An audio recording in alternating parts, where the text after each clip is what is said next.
Pick the Nintendo Shack and pray. Frederick from Fire Emblem Awakening says yo.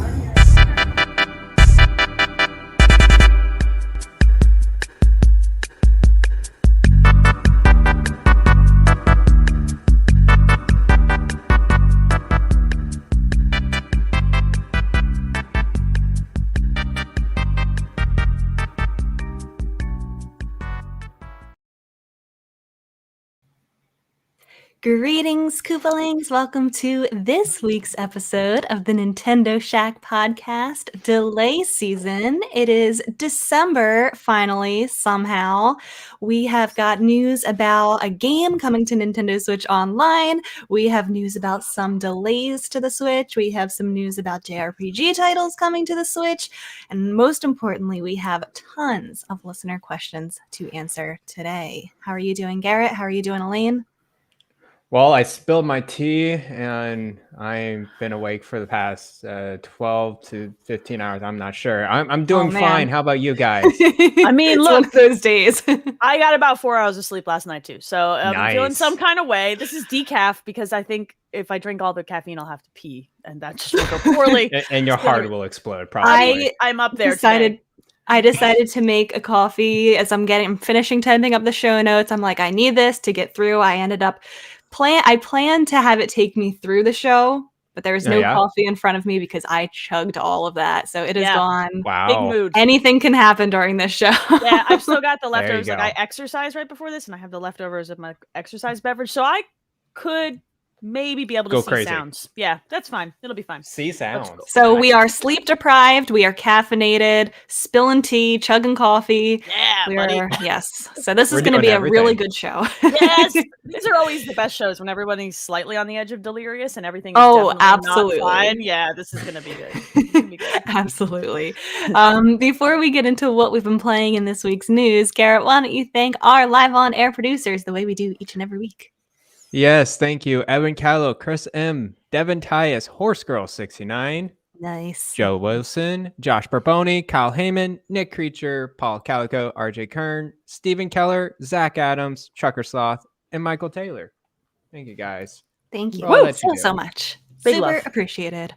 Man, I have not been playing a whole lot of stuff, to be honest with you. Like most nights, I'll log on to Animal Crossing and do my dailies. I'm still kind of on that grind, but other than that, I really haven't been into games too much this week. I'm kind of taking a slower week, I think. I still want to get back into Chrono Cross with the rumor imminent, I think, for possibly this weekend. There's some kind of tease with the mobile game Another Eden and how they're doing a collaboration with Square Enix. And the teaser image showed a Pocket Watch underwater. So if you didn't believe those Chrono Cross rumors last week, tune into that event on Saturday.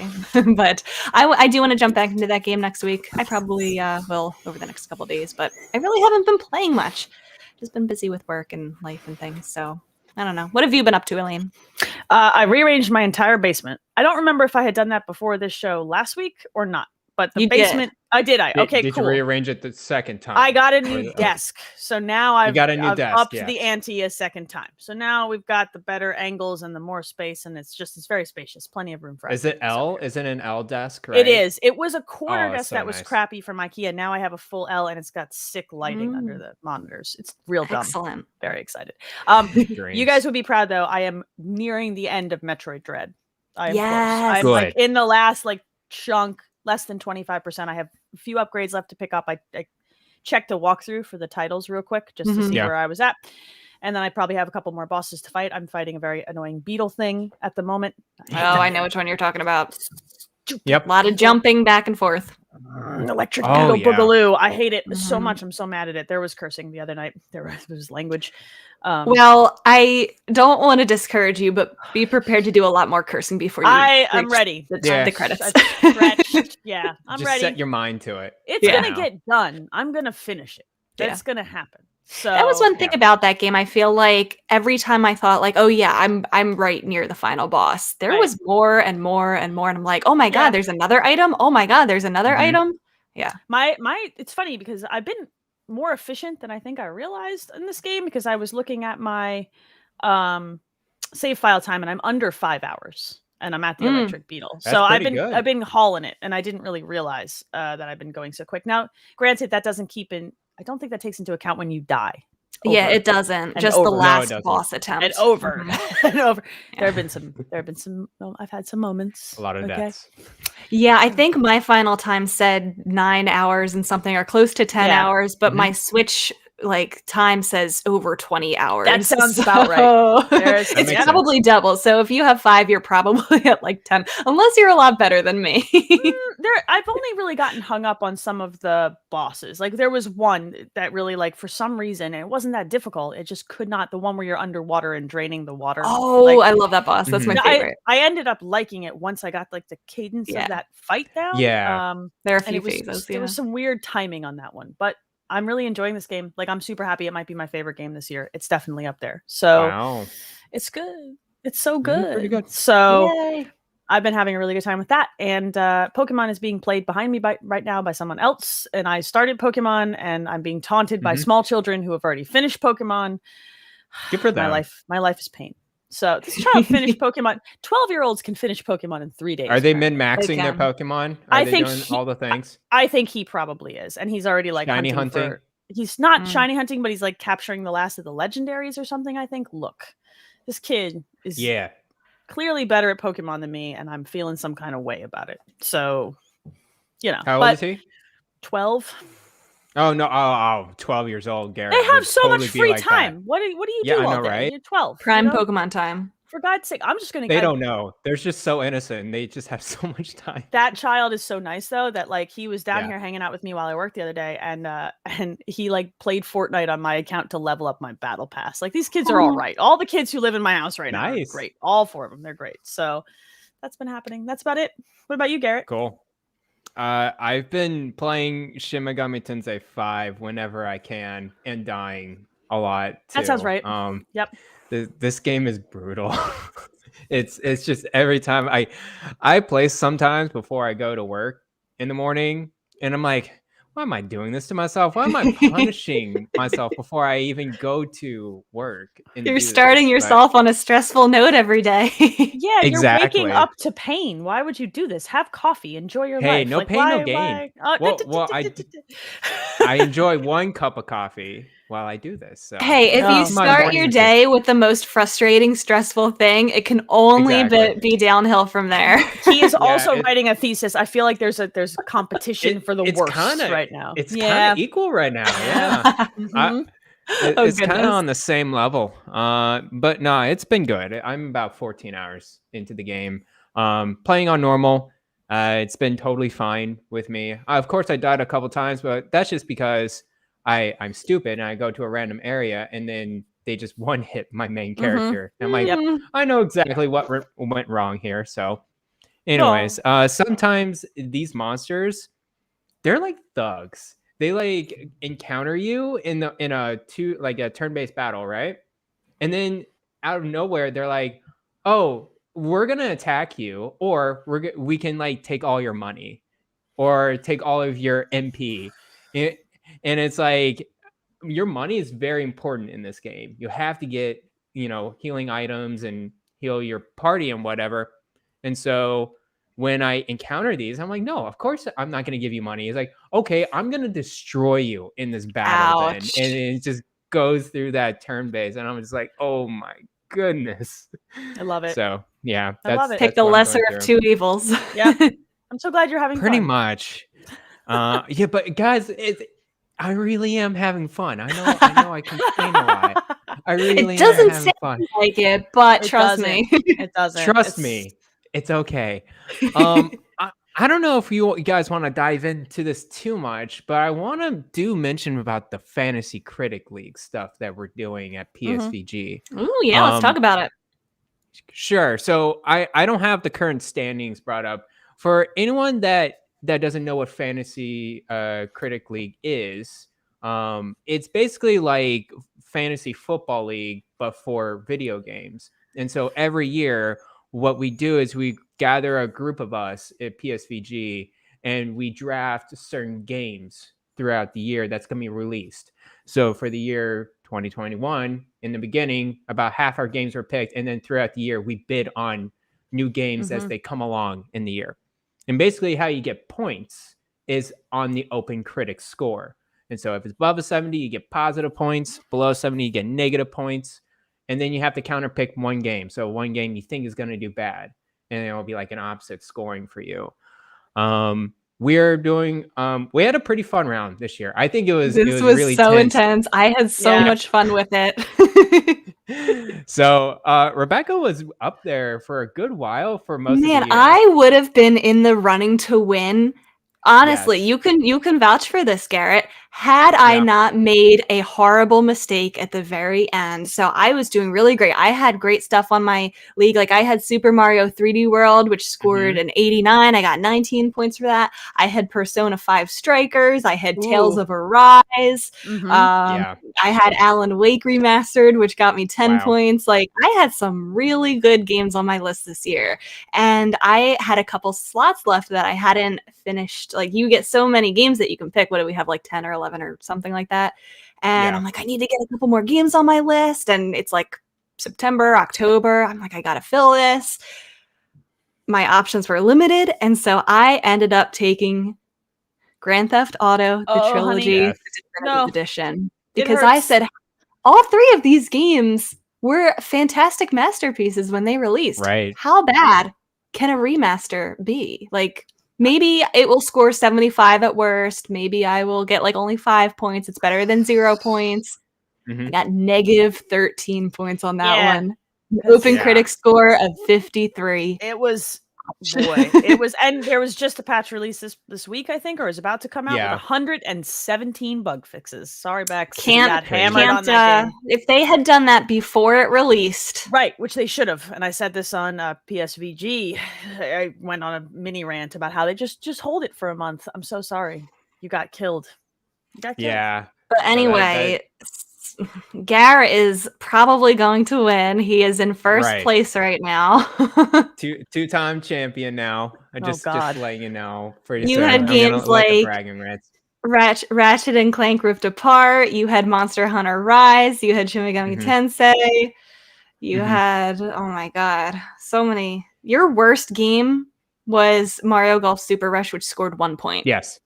Which scored 1 point. Yeah. So you lost no points. But you didn't lose any points. Right. I didn't play this year. I just enjoy watching this from a distance. It's just fun for me. So and then I predicted Pokemon Brilliant Diamond Shining Pearl before it got announced and Metroid Dread. Yeah, you picked up unannounced Pokemon remake and unannounced 2D Metroid before E3. Which is a risk. It's a risk. If those games hadn't been announced and released, you wouldn't get points for them. No points. I would drop that out and try to pick other games. But yeah, I was lucky to get those two. And Yarden, who is also in close competition with us, is probably going to get second place. And he did a pretty good job of snagging Hades on Xbox and PlayStation. Yeah. It counts because the console version released this year. So that scored him 28 points. Wow. That game is exceptional. It's got a 94. That got him pretty well. So we've had a lot of fun with this. We did bet a little bit of money for this year, just $20, and we're going to distribute that out for the top 3 places by the end of the year. Ooh, I didn't know that part. Oh yeah. Top 3 places get money. I hope I get third. You'll get your money back, basically. Okay. So we are thinking about, of course, next year's coming up. We got a month until 2022. Can you guys believe that? It's just freaking crazy. And so what we think is we're still gonna keep the squad tight for the Fantasy Critic League. But if you guys are interested, even remotely interested in joining our league, first off, I think you got to be a patron. I think at least $1 a month gets you the Discord tag. And so you got to have Discord. You got to have a $1 patron level, at least for January. If you decide to drop out, it's we're not going to drop you out of the Fantasy League if you drop out after a month, I guess. But at least for January, to be even considered for next year. And let me tell you, I already have a list going. I have a backup list going. It's gonna be a serious ride next year. So if you guys are interested, be a patron, and pay attention to the Discord. We're gonna be tagging people on the Patreon Battle Pass channel and whatnot. So I think it's gonna be a good time next year. I think we have a lot of good games next year. I think didn't last year we didn't we stream our draft that we were all on a voice call and we were all drafting on a voice call together, but we did not record. Oh, we didn't stream it. Oh, I thought we did. Whatsoever. We should do that this year. That would be fun. I want to listen to that. We could do that this year, depending on when we'll do this. Maybe like early January, first or second week of January. So just letting everyone know, if you guys are interested in a little bit of competition, it's fun. I get really serious about it. So if you want to see my competitive side, I love it. I was like almost setting up negotiations like, hey, you should drop this game so I can pick it up. Oh my God. Pretty much. So that's been a ride. But yeah, that's Fantasy Critic League for you. And then Elaine, you should do it with us. I'm thinking about it. Elaine, we'll see. I'm thinking about it. Giving it thought. Do it. $20 whole. Oh no. All right. Anything else to add, Garrett? That's pretty much it. Yes. All right. So moving on to this week in Nintendo. Earlier this evening, just before the show started, we had some news drop regarding Paper Mario is going to be the first game added to the Nintendo Switch Online expansion pack service.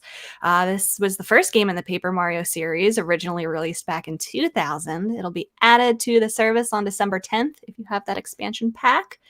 Nintendo may be adding one Nintendo 64 game per month to the service. They released the whole service at the end of October. It's been roughly a month. No new Genesis games. I thought that maybe they would release one and one. Doesn't seem to be the case. Who knows what their release schedule is going to be like, but I don't know. Paper Mario, hype or not hype? I love Paper Mario. This is one of my favorite N64 games. I bought one of the N64 controllers when Nintendo was selling them for the Switch, the wireless ones. I will bust that out of the box just to play this. I really love this Paper Mario game. So I'm excited. I have never played this. So I'm excited to try it. I'm definitely going to jump into this and see, I don't know if I'll play it all the way through, but I definitely want to get a feel for it and what it was like. It's a great game. It really is. Yeah. I think it still holds up too. I really do. Ooh, that's exciting. Yeah. So what do you think? Game. I was going to say, so when we had the Super Nintendo and NES games added, it was 2 or 3 or 4 at a time. What do you think of this one per month, maybe? I this is a little bit of a bummer. I was kind of hoping they would give us more like a chunk of them at a time, especially with how much they're charging for this, which we've discussed to death. But like I was hoping for more than one. If you're gonna do just one, this is a great just one to start. Yeah, I'm liking the more quality one game a month type of deal than 4 games. I have no clue. Oh yeah, Donkey Kong Country's there. And that's pretty much it. Do you think the justification is these are longer games? I think they're more important games, not longer games. Maybe. Per se. Yeah. This was the start of something huge for RPGs for Nintendo, like first party. Yeah. Like this particular game, like there's so many games bumped off of this thing for GBA and then other consoles. Like this one's a big deal. So I don't know. I'm glad to see it before the end of the year. I'm glad to see it so soon. I'm excited. I love this game. So yeah, I think this was definitely a good first one for them to add. Before we go to the next topic, I wanted to answer a listener question from Kevin, Miami Advantage. He wanted us to talk about the news that dropped a couple of weeks ago that we did not discuss because I didn't actually see this news. So GoldenEye 007 for the N64 was recently removed from the list of media harmful to young persons in Germany. I didn't know this existed. So games that are deemed harmful automatically get unbanned after 25 years without any cost associated. The catch here is that GoldenEye 007 released 24 years ago, and for it to get unbanned before that 25-year period, the developers have to pay a fee. Does this suggest that Nintendo's planning a Switch Online release of this game earlier than that 25-year cutoff? I don't know. This one's been really, really hard for a really, really long time. It never made any of the virtual console stuff. It's always been, I think, a licensing nightmare I really do, because there's like a movie license associated, and like it's spawned, and then other companies. It's a mess. So I want to say that would be great, but I just don't know. It's been so challenging for so long. I just don't see how magically they've solved those problems. Right. And it sounds weird that it's 1 year apart. Yeah, that's what I think kind of got people's attention, that like, oh, they're not just waiting another year. Like, why is it being taken off a year early? Right. They're paying a fee to do this. Yeah, I think it's interesting. I would love to see it on the service, but also you ever wonder, like, I don't know how this one's going to hold up. Like, this was a very time and place game for me. Yeah. I don't know how I feel about playing it again now. Is GoldenEye 007? I mean, I'm sure there's a lot of ROMs and everything, but is there some sort of form of it on Steam or I don't future think so. I think N64 is the only place you can play this. I don't think it ever got put anywhere else. So it's not. I actually see this being on Steam before Switch. That I could be quite honest with you. That I could see happening first. Yeah, I agree. It could be possible. I mean, it could be something that. Does Rare still hold the rights, like the predominant rights to it? That's where it gets so tricky, because it's Rare that publish, but it's a movie licensed game. It's like a mess. Like it's a big that is a mess. So that's why this thing has been such a mess for so long. So I don't know. I'm curious to see what happens. It is, very, I think keen that somebody picked up on this and said, hey, that seems a little bit odd. Why did this happen? And kind of connecting it possibly to the Switch Online. It could be possible. I would be curious. I don't know if we would ever know if that's the reason, but it's something to keep an eye on for sure. Cool. So I'm glad Kevin brought that up. Yep. All right, moving on. The Metroid Dread developer Mercury Steam announced their next game. It's codenamed Project Iron. They're saying it's a third-person action RPG set in a dark fantasy world. The title will receive a multi-platform global release, and the project's initial development investment amounts to 27 million euros, which is like $33 million. Yeah, a little bit. I want to see them make more video games. They did a great job with Metroid Dread, so give them more leash. Let's see what they do. That's exciting. They knocked it out of the park with Metroid Dread. I would love to see them come up with their own, for IP, I guess it would be, right? Yeah, absolutely. Have they ever made a third-person game? Or I don't think so. I think they only made the Castlevania games and then the Metroid games so far. Yeah, I don't right? This would be their first original IP. That's I mean, they've done a good job with challenging properties that people love. You know what I mean? So you could argue that an original IP is less daunting, because people don't come into it with expectations, and they've already made quality, like playable products. So the only expectations they have is the quality of their other games that they have made. Yeah. Right. And which is very, very good. Yeah. So I'm very on board with seeing what they can do. So, yeah. What I really like about Metroid Dread, and I guess it just follows the Metroid like level design, is just how well the flow of it is very direct. And I can just see that signature with Mercury Steam carrying over to this third-person action RPG. I hope it's not an open world exploration, because what they're good at is directing you in a level, in a sense. Yeah. So we'll see how this goes. XBS says Lords of Shadows third person, but I thought it was like 2D as well. I don't know. It's a lot of different things in there. So what are you about to say? I'm sorry. Yeah, I want to see what this game would look like just visually, because Metroid Dread is so beautiful, and I think they really nailed a lot of the environments in kind of like a dark setting. I think Dread obviously has that darker kind of dreadful atmosphere to it, and so if they're talking about this dark fantasy world, I would love to see what they come up with. Same. So excited about that. Cool. All right, let's move on to our delayed segment of the podcast. Unfortunately, Fall Guys for Switch was delayed again. Originally, they said summer 2021. Then in August, they said 2021. Now it's no longer releasing in 2021 at all. Developer Mediatonic wanted to clarify this because the game's 6th season is approaching, and they did not want people to be like, oh, is it releasing on Switch? And Xbox, I think, is also coming with the 6th season. They wanted to squash any kind of rumors with that. They said they will share more details in 2022. And just a reminder that the first delay was to add crossplay with other consoles. So I don't know if they're having trouble with that, if they're trying to add more things. It's really a shame. I feel like I was so excited about this game when it first released, and then I got a little bit more excited when it was announced for Switch, and I don't know, has that ship sailed? I think the ship might have sailed, and that's kind of a bummer. I know there are people who are still playing Fall Guys, and there will be a resurgence whenever it hits Switch. It'll happen, but like you missed the boat on this. Like that game really took like everybody by storm, and if they had a Switch version ready to go up front, it would have been real smart, because this thing would have crushed on a handheld console within like a month or 2 or 3 at most. Whatever Sony licensed for the amount of time where it was exclusive, which was probably something like 6 months or maybe even a year. But if they had just been ready to announce it and shadow drop it, that would have been so much better. Now this lead time, it's like, I'm done. I'm good with this game, The only way I can see myself actually playing this on Switch is if they make it free to play with Switch Online. Yes, I would jump into it. Cool. I would jump into it then. If they could, and they could do that, or this would be a good candidate for expansion pack. Justification. Like give it to us through that. Then obviously, I'll totally play it again. But otherwise, I think I'm good. I wonder how well it's gonna run on the Switch, to be quite honest with you.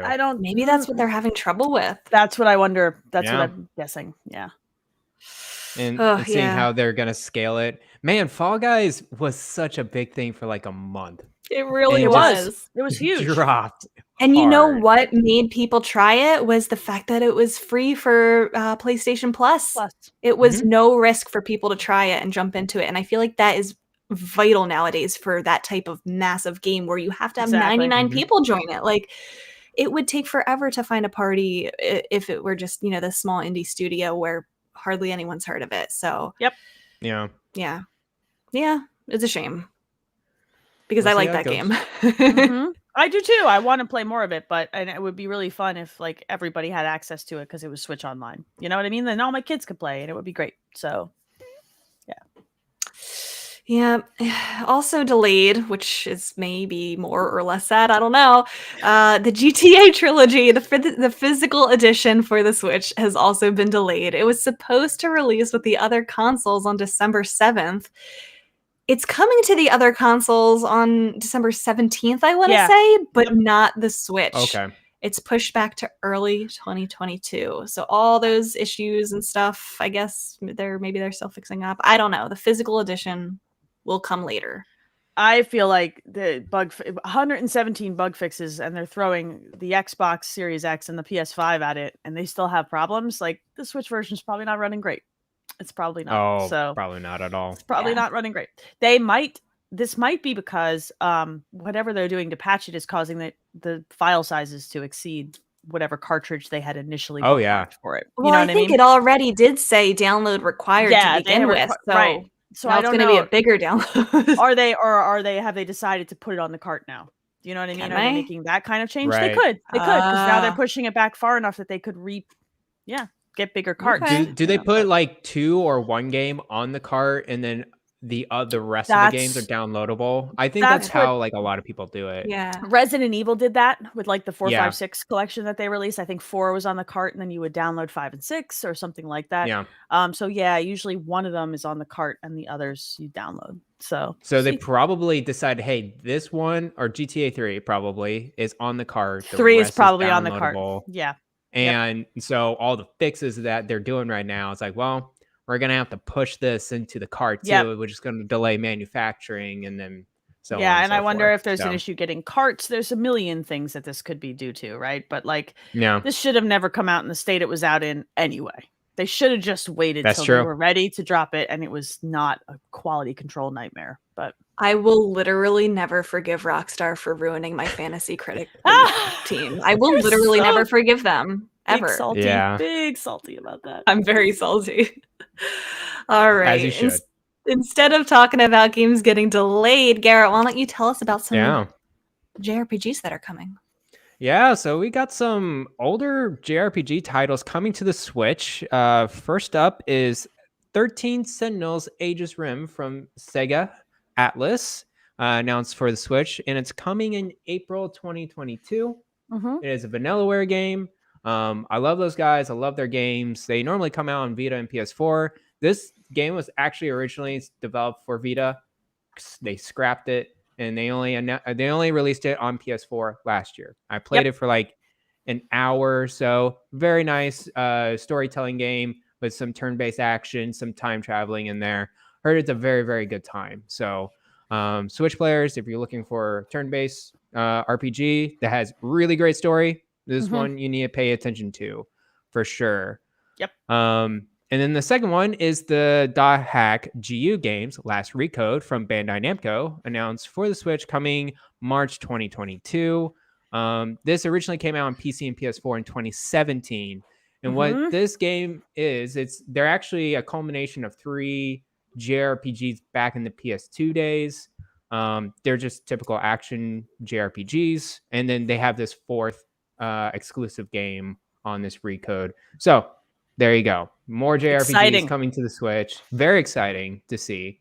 I'm glad it's been a good period for JRPGs on Switch. I think 2021 was awesome for JRPGs on Switch, and they've reviewed well, and they've run well, and they've been like quality releases when they've come out. And the Dot Hack games will be a great addition to like on the go gaming. Like these are great. This is exciting. And 13 Sentinels is beautiful. Like it's a vanillaware, gorgeous art game, and I'm really excited more people will get access to it.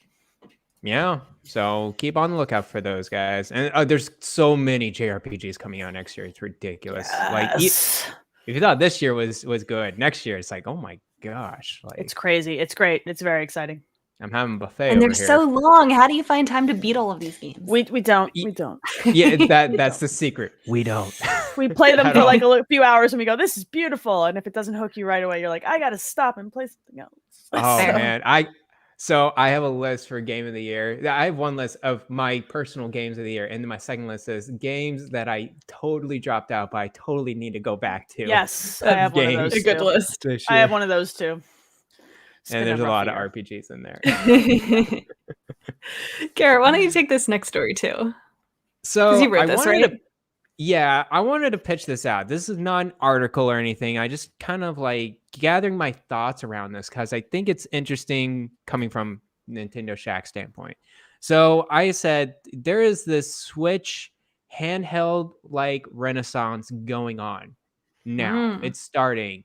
I thought about this because actually yesterday, Qualcomm, a company, a mobile chip company, is partnering with Razer to unveil this new device called the G3X Developer Kit or whatever. But basically, it's a chipset to make mobile handheld devices. They're emphasizing on streaming games and then playing really good on the mobile game market as well. So we got that coming out. We have the Steam Deck coming out next year or really, really soon to early impressions. So we got that. We got Game Pass xCloud streaming on our phones. We got the Razer Kishi. And then Sony now has this patent on these extended controllers. And of course, with our Retro Pocket 2s, we got emulation devices now. I feel like all of this is coming down to is like the Switch kind of proved that people like handheld gaming in a sense. They like to be on the go a little bit. I think it kind of started, and then probably like after a year or so, little pockets of these devices are coming out and getting a little bit inspired. I think the streaming is a little different than what we're seeing on the Switch, but it's the same form factor. You got a handheld with you with the device right in front. I'm just wondering what you guys' thoughts about all of these different devices popping up with these different companies taking these different approaches. Streaming, not streaming, mobile devices, or even just a handheld gaming device. What do you guys think? Obviously, handheld gaming isn't new by any means. And Nintendo had so many handheld devices. We even saw Sony, with the PSP and the Vita and whatnot, kind of taking after that. I feel like in every sense throughout Nintendo's history, they've kind of acted as trailblazers for other companies. Like they were the first to do motion control. They were the first to do VR in a sense. Like they really are the ones who start this, and then other companies kind of come along and perfect it. And while they have been having handhelds throughout their entire history. I think we can all agree that they really hit gold in a way with the Switch, that while we love the 3DS, we love the Game Boy Advance, we loved all of those, the Switch really pushed a lot of those limits. And I think people are saying, oh, wow, like you can really do this with a handheld console. You can do that. And I feel like that acted as a lot of inspiration for these companies, and seeing, you know, people are into this. I think the pandemic did a good thing for this as well, because there were so many people home in one place, right? So you started to see the situation where like people could be playing on the Switch, and then grown-ups could be using the TV for TV shows, or other people could be, you know, so it eliminated the need to have a TV per person playing a video game. And I think that has accelerated Switch sales. Animal Crossing helped with that, right? So then these other companies are looking at all those sales and going, oh, there's a market for this. So I wonder if that artificially accelerated this, and we're going to see the bottom drop out after all these devices release. I'm curious to see how that goes, because it could go either way. This could hit and everybody could be successful, or Nintendo just had the right device at the right point in time with the right game, and that's why it looks so much more successful, like artificially inflated. You know what I mean? Like the Switch is great, but the pandemic definitely accelerated their sales in a way that no one was expecting it to. So I'm curious to see how this all shakes out in the next like 1 to 2 years. That's an interesting thought about the pandemic. I really think even before the pandemic, the Switch, like I feel like in our show, in our community, is like, wow, the Switch is successful. Absolutely, and it's a handheld gaming device. Yeah, Sony said, like, no, we're done. Vita Sony was done. Sony was so done with it. And Xbox. And I don't think that the Steam Deck just started development after the pandemic. No. I don't think they were thinking of this long before that. Absolutely, yes. I don't think any of this started during it. I wonder if these companies aren't leaning into it even more just because they've seen how successful Nintendo has been, and it's extra, you know. It's sad to me for Sony, because I actually think the Vita was such a quality device, and one could really argue that Sony kind of blazed the first trail there, and it just wasn't the right time and place. But they've had so much third-party support for the Vita, so it's sad, like almost, because I love that little thing. I love it so much. Me too. Well, Sony is, of course, going to try to chase after something. Sure. And I think that it's smart to do it like this streaming kind of way. We see it with Xbox and other like Nvidia as well, trying to do these streaming games. It's not a huge market in, let's say, the US, but over in East, let's say Korea and Japan and China, it's going to be a massive market, unbelievably massive market. So it's smart to go that route, I think, for those companies. And for Valve, I think it's smart to do a handheld device that kind of coincides with their ecosystem. And they have the boutique, they have the resources, they know the specs, they know the price too, which I was very surprised about, like how cheap that was, even though it's double, almost double the price for the biggest model. Still $400 for a Steam Deck. That's pretty good. That's very affordable, pretty good, especially considering how much of the library they're trying to certify. So we'll see. It's cheaper than any PC you'll get. It's true. I also don't think we should fail to mention how big the handheld market is in Japan, especially. You were talking about that, Garrett. There's a lottery. There was when the Switch released, just to buy a Switch, because there were so many people that wanted one. They had to have lotteries in the country because not everybody could buy one. So everybody has, their own Switch there. And I think you're right. They can tap into this market that is just getting so popular. I'm glad that you added this to our show notes, because I don't think it will be the end of it. I think we will see a lot more of this pop up, whether it sticks. I'm curious to see if it sticks. That's what I want to see. It almost makes me nervous that other people are getting in on it, because as soon as other people get in on it, Nintendo does something entirely different, and I want this to stick. I think they've got Breath of the Wild 2 to deal with first, so you shouldn't get too nervous before they've got Metroid Prime 4, theoretically, Bayonetta 3, and Breath of the Wild 2 before they dump out of this market. So you got some time. Don't want anything but a hybrid console from now on. I love this. I really like what Nintendo has done here. I think it's special. I don't want it to be just handheld either, though. If they made like a just handheld for their next one, like while I like the 3DS, I also value being able to play it on the TV, to be able to stream it, things like that. Yep, agree. Definitely agree with that. Cool. Were you gonna add one more thing, Garrett? Just sparking some debate here. I'm really glad to see all of these different companies. I just like competition. Of course, Nintendo's leading the charge. They have the exclusives. They have the cool hybrid-ness of their console, and like you don't see this in any other company at all. Well, yes, not even Steam Deck. Like Steam Deck, they say, "Oh, you could dock it. You could put it on a monitor." It's like, how many people are gonna do that? Absolutely no one. You would. I mean, like very few. You would just have Steam. You would have a big computer. Yeah, totally. Yeah, exactly. Yeah. So. But about the competition part, like I hope that it is Nintendo's plan to stick with this hybrid model, and that they get a little bit of pressure from these other guys to not just settle for like the lowest specs and just what they normally do here. So you're right. That competition is very good for them. So see how it goes. I like that. And then to wrap up our news segment, just a reminder, Big Brain Academy, Brain vs. Brain is out tomorrow on Friday. It's sitting at a nice 72 on Metacritic and OpenCritic. Some common themes from reviews say it is great for co-op. Doesn't have a lot of options for single player to keep you coming back for weeks, though. There are a lot of there are high quality puzzles, but a low quantity of them or things to do. So it's a lot of quality over quantity here. If you're thinking about getting it single player, maybe pass on it. But if you have other people to play it with and challenge yourself, maybe kids, maybe friends, cousins, brothers, sisters, it could be a good pick for Christmas holiday. I don't know. For the kids, probably, for the kids. For like it seems like a party game.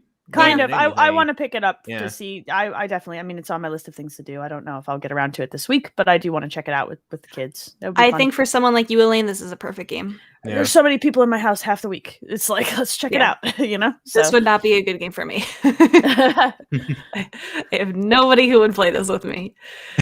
Me neither. But yes. Excuse me.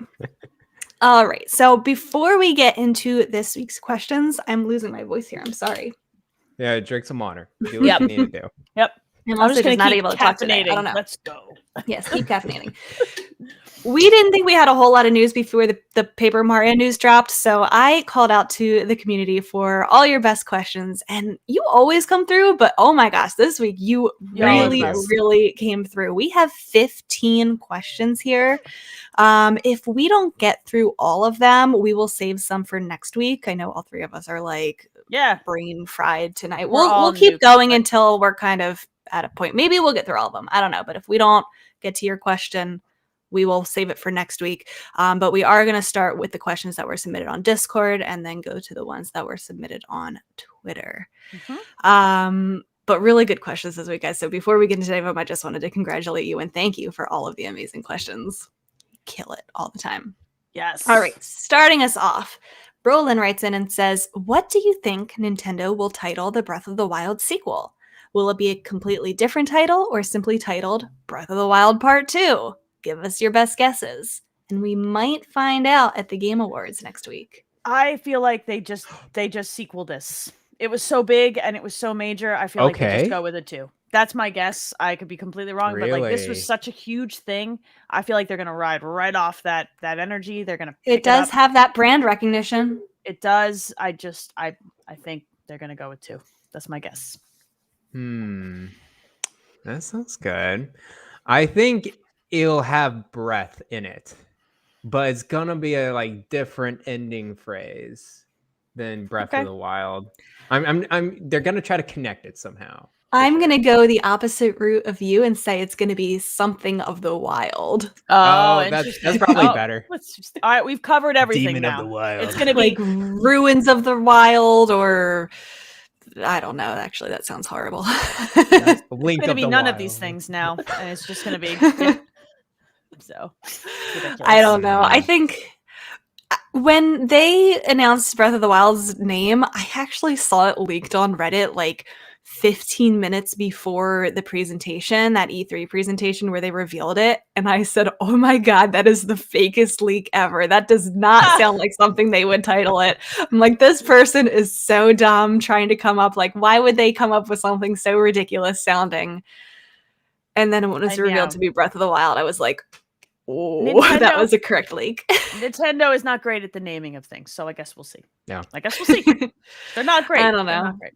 So the only thing that I don't want them to do is to have it be The Legend of Zelda, Breath of the Wild, a third subtitle. Oh yeah, I don't like that. Like, that would be too much, and that would be like way too many acronyms. Agree. I just give me a 2 if you're gonna do that. Don't do that. Yeah. I don't know. Sorry, we didn't come up with anything more creative, Berlin. we're very tired. People are coming up with very entertaining things in chat, though. I'm liking it. Yeah. Yep. Can I read some of them real quick? Yeah, go for it. Breath of the Skies, Revenge of Demise, Skies of the Wild, Breath of the Suburbs, Hovik says. That's pretty good. Yeah, that's pretty good. We're going more in the city here. now. Yeah. Wand of Gamelon too. So Breath of the Sky is a good one. Breath of the Sky is something in the sky. Yeah, there we go. Too Breath, Too Wild is very, very good. Too Breath, Too Wild. I like Whenever it. I get a Fast and the Furious reference, I'm pumped. That was great. Thank you.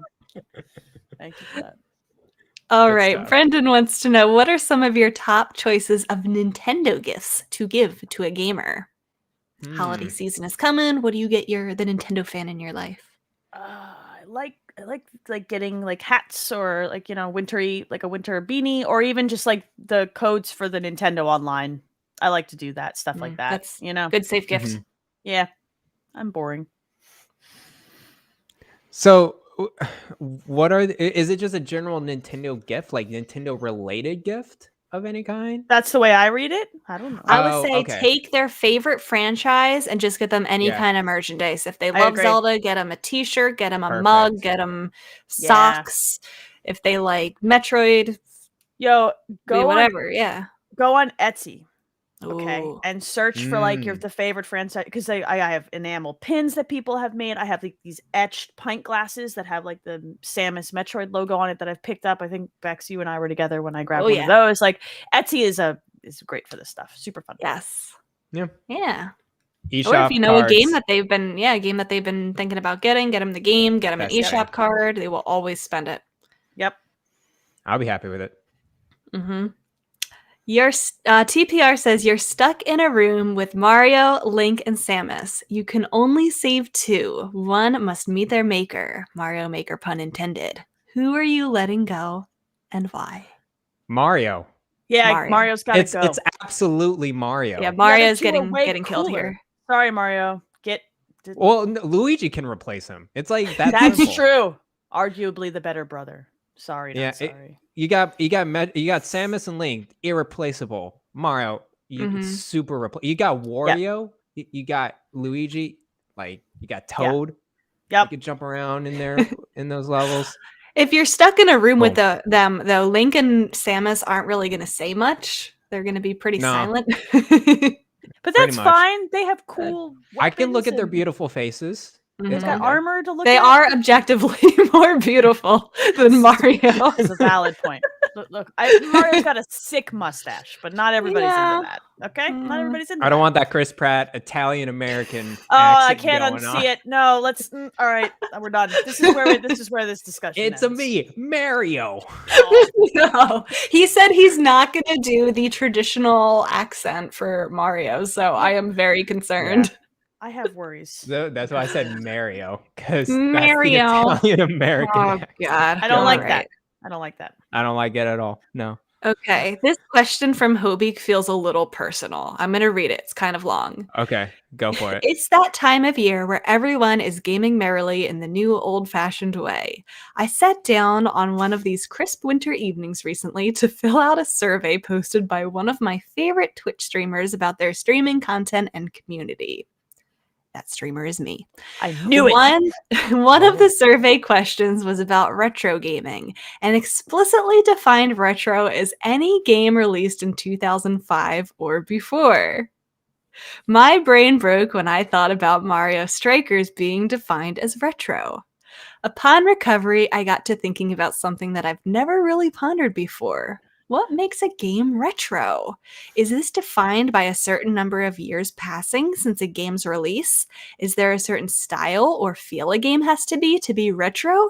How does Shaq define retro games? I feel I'm very sorry, Hobie and Elaine and everybody else who is wanting to strangle me right now for defining it as 2005 or before. I went 15, like I was thinking roughly 15 years. Cool. I feel like personally attacked. Y'all have to realize that games have to be defined as retro eventually, and I feel like we've been calling like NES and SNES games retro and haven't moved on from that. That's Xbox 360 games are retro now.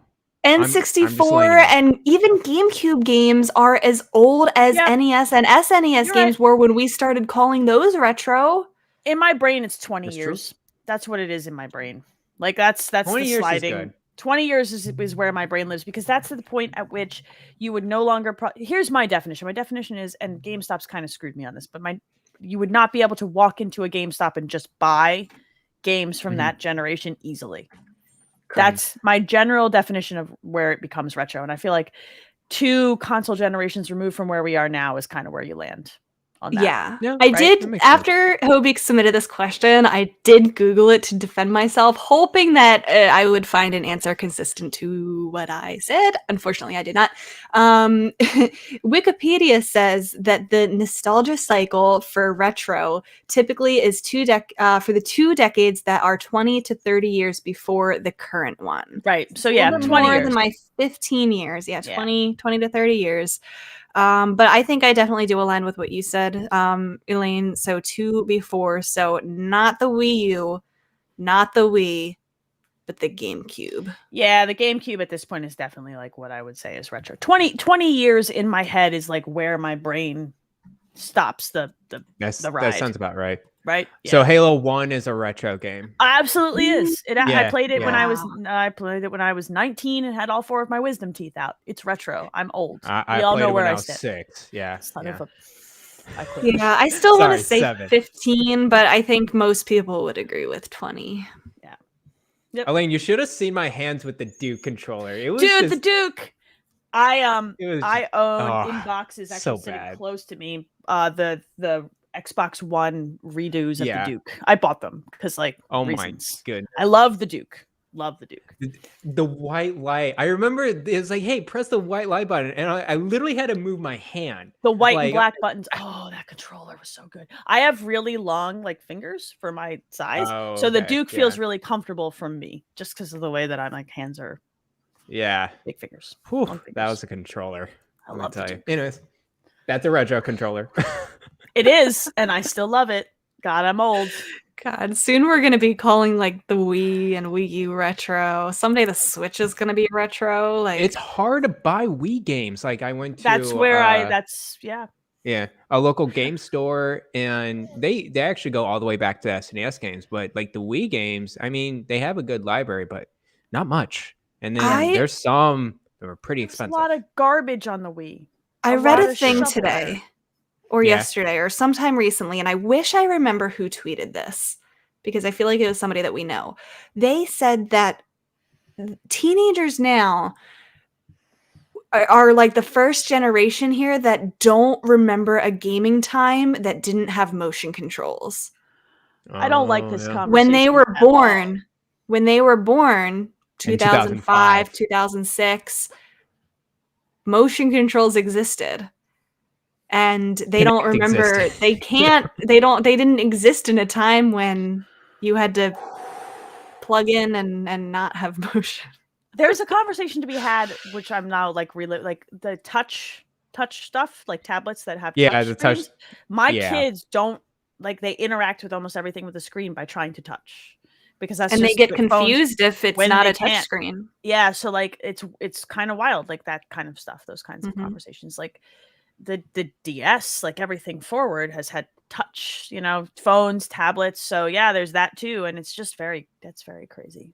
We're aging rapidly, kids. We're aging rapidly. Very weird to see. Yeah. Yep.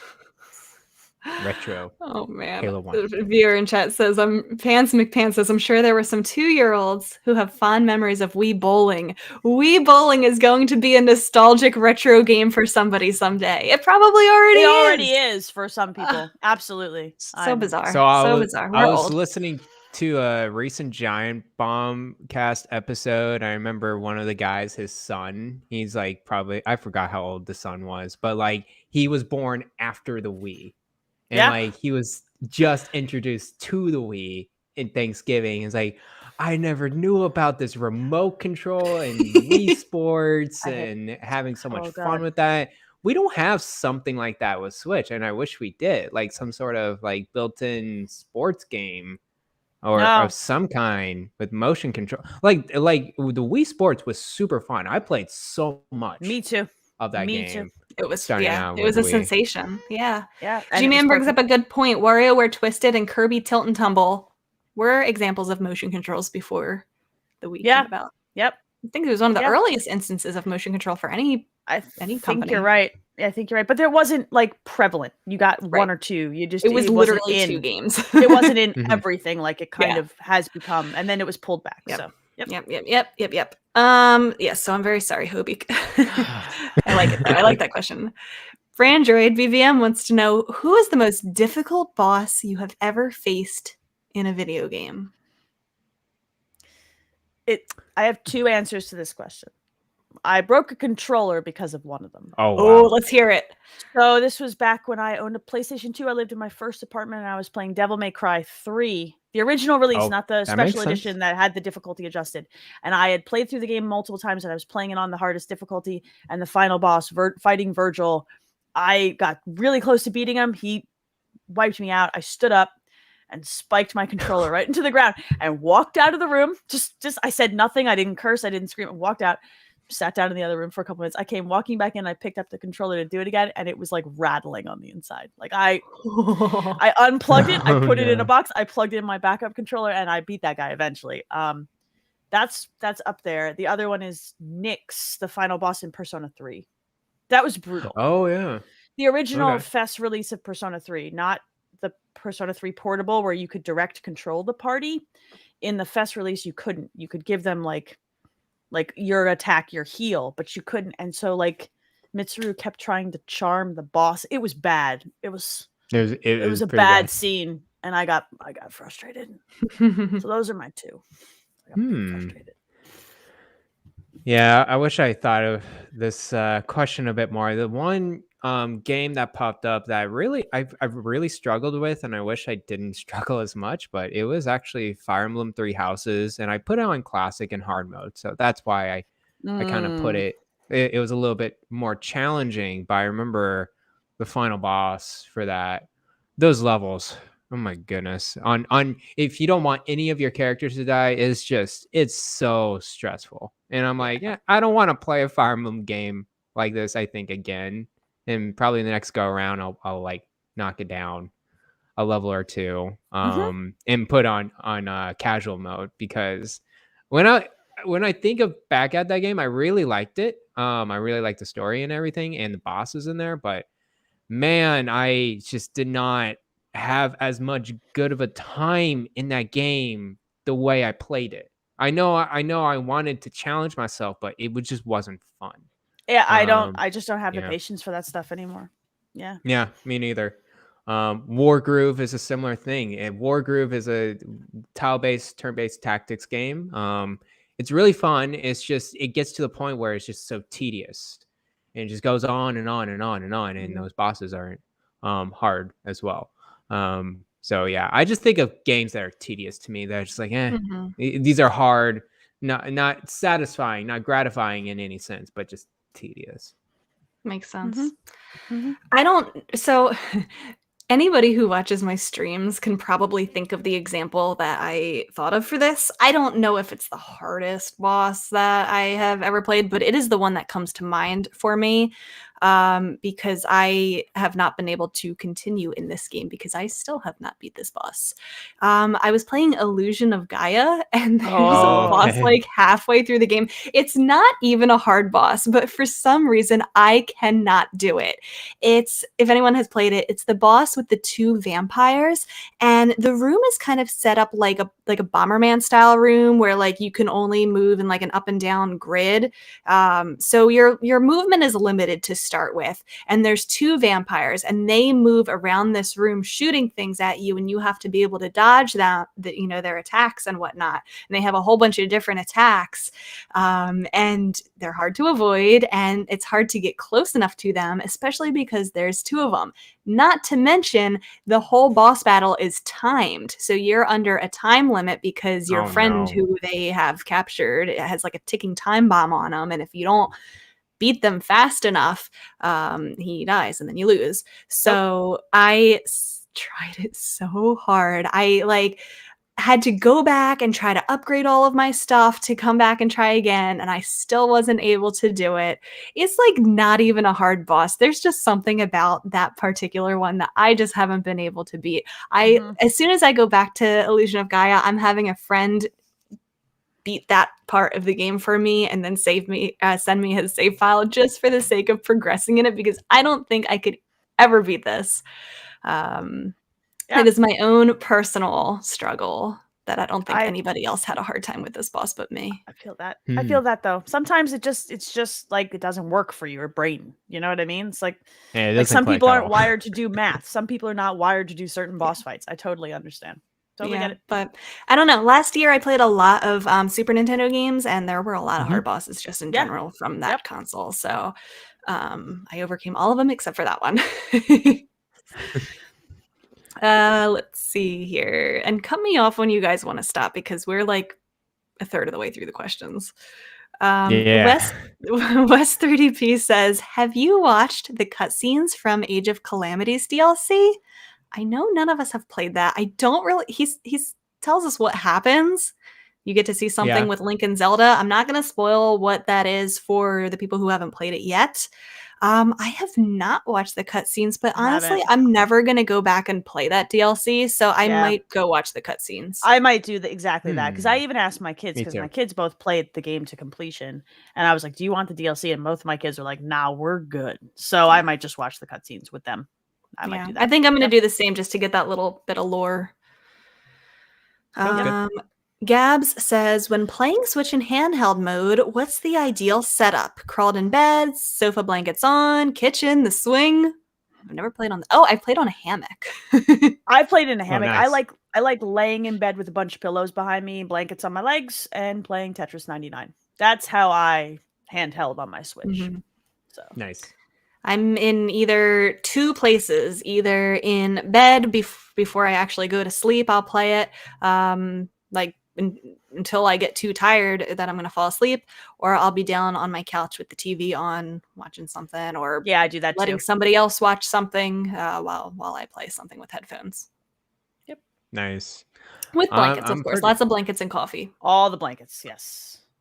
Definitely. I'm pretty boring. I actually go to my computer chair a lot, and like I like to watch things on my monitor as I play handheld, or I just lay down on the couch too as well. Yep. But I can't really do it because you have to like twist your body to like look at the TV screen and look at the Switch. I like having background noise as I'm doing something on the Switch. Same. That's why I love handheld stuff.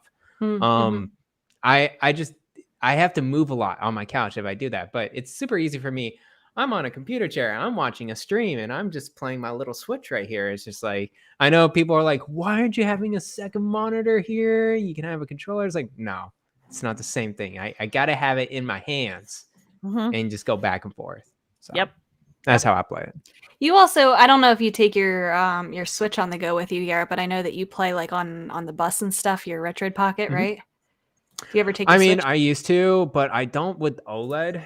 I'm afraid to bring that around. And I really just don't have time to go into like a play session with Switch. I do bring my Vita and Retro Pocket 2 everywhere with me. I've been playing Tales of Hearts R and Advance Wars. Good game. Good games. When I can. Good choices. Yeah. Nice. Pete the Smiling Stegosaurus says, what is your favorite SNES game that was not made by either Nintendo or Square? I think a lot of us, when we think of our favorite SNES games, we do think of Nintendo or Square. Super Street Fighter 2. I played a lot of Super Street Fighter 2, specifically Super. I liked the new challengers, like the extra characters, and that's Capcom joint, obviously. And I played probably hundreds of hours of Super Street Fighter 2 on SNES. If it wasn't Earthbound, Metroid, all the top, like those big games, it would be that one. That's the one. I think I have two answers. Sounds good. I really love Top Gear. Oh, man. Ever heard of that game? Wow. Top Gear. This was one of my childhood games. This was my first ever racer. It's probably still one of my favorite. It's my favorite racer if you don't count Mario Kart. Sure. It has the best soundtrack. It's just so fun. I don't know. I love Top Gear. I've always loved it. Just childlike love it. I have such a nostalgia attachment to it. And then played more recently for the first time. SimCity is just so relaxing and fun to go to. And I bought a physical copy of it recently, and it's very good. It paved the way for a lot of really great simulation games. It was a great sim game on the SNES. Like, I really enjoyed that. Big time. Yep. Simple and straightforward and a lot to do. Agree. Yeah. Nice. Do you have any, Garret? So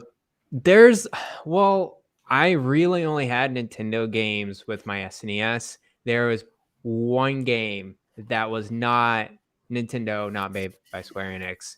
I forgot what it was called. I just remember you were managing a desert helicopter and like up at the top, and you had to like shoot down all the enemies up top, but also this enemy soldiers at the bottom, and then you had to rescue hostages all around the map. It was like a management. I don't know what you're talking about. I would have to look it up. Somebody will. Some listener will know. Someone will know. Yeah. Write in. Tell us on Twitter. Yes. I want to know. Tweet it at us. It was some Desert Storm Operation helicopter game that wild. It was pretty good, actually. I went through a lot of levels of that game, and I thought it was really fun because you had to manage all of these different things in one level. XBS wants to know: is it Desert Strike? Oh, that could be it. It could be. I mean, that sounds right. We have great listeners. Have to look it. Great listeners. That's a good question. I also want to give a shout out to Evo Search for Eden, which I have not finished, but I really enjoyed what I played of it, and it counts because it was developed by Enix, not Square. Not Square. Nice. Oh. Nice. Okay. Before that big ol' merge. Yes, very good question. Are we good to keep going? Let's do two more. How do we feel about two more? Two more. Was Desert Strike, by the way. Desert Strike. It was okay.